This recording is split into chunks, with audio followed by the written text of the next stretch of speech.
ویسے کرنے کی فضیلت کے اوپر اتنی حدیثیں موجود ہیں مسلم شریف میں 4، لیکن آپ نے ضرور وہ دانت توڑنے والا جھوٹا واقعہ گھڑا ہوا بیان کرنا ہے.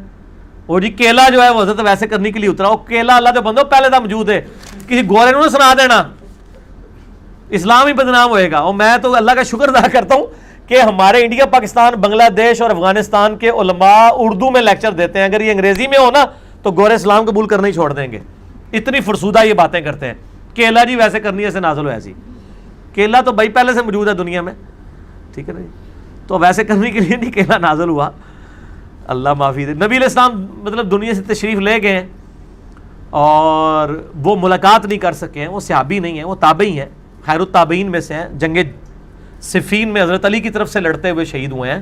حضرت علی کی بیعت کی ہے ویسے کرنی نے باقاعدہ، ٹھیک ہے. اور میں اس میں وہ میرا ویسے کرنی والا واقعہ یہ جو اکثر پیش کر رہے ہوتے ہیں نا اہل تشیع بھی ماتم کے ثبوت میں وہ ویسے کرنی کے دانت توڑنے والا واقعہ لے کے آتے ہیں جو ہے جعلی ہے.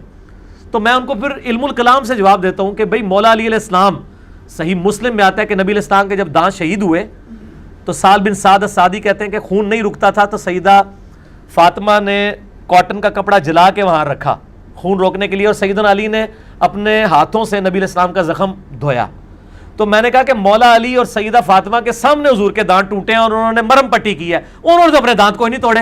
دسو مولا علی وڈے عاشق نہیں یا ویسے کرنی؟ فوراً خاموشی ہو جاتی ہے.